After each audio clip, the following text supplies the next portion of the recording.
شاید صاحب، جیسا کہ آپ نے فرمایا کہ اگر آپ کے پیسے 52.5 تولے چاندی کے برابر ہیں تو اس پہ زکوٰۃ واجب ہے، اس رقم کا موازنہ سونے کے ساتھ کیوں نہیں کیا گیا؟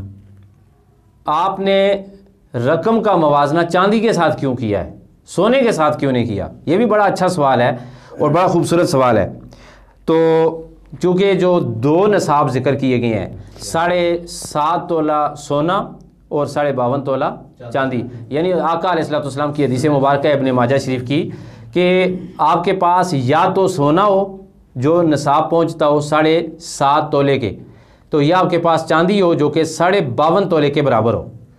تو آقا علیہ السلام کے دور میں چاندی جو 52.5 تولے تھی اس کی قیمت برابر تھی 7.5 تولے سونے کے۔ تو اگر آپ 7.5 تولہ نصاب رکھتے تھے وہی قیمت بنتی تھی، یا 52.5 تولہ چاندی رکھتے تھے اس کی بھی وہی قیمت بنتی تھی۔ کسی ایک نصاب کو اٹھا کر زکوٰۃ جو ہے اس کے اپنی رقم کے ساتھ موازنہ کر کے اس کی زکوٰۃ کا حساب نکال لیا جاتا تھا، مگر آج تو ڈیفرنس ہے، یعنی سونے کی قیمت اور ہے اور چاندی کی قیمت اور ہے۔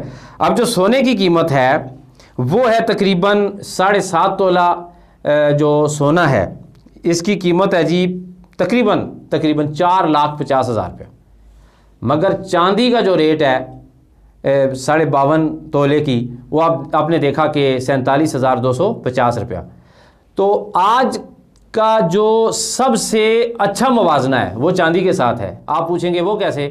وہ اس لیے کہ اگر ہم سونے کے ساتھ موازنہ کرنے لگ جائیں آج تو پھر زکوٰۃ دینے والے لوگ کم ہو جائیں گے، یہ ڈائریکٹ زیادتی ہوگی غریبوں کے ساتھ۔ چونکہ آقا حضور رحمت عالم صلی اللہ علیہ وسلم نے زکوٰۃ اسی لیے اس اسلام میں فرض کی گئی، اور آقا علیہ السلام کا جو مطمع نظر تھا، آقا علیہ السلام کی جو خواہش تھی وہ یہی تھی کہ غریبوں کا بھلا ہو۔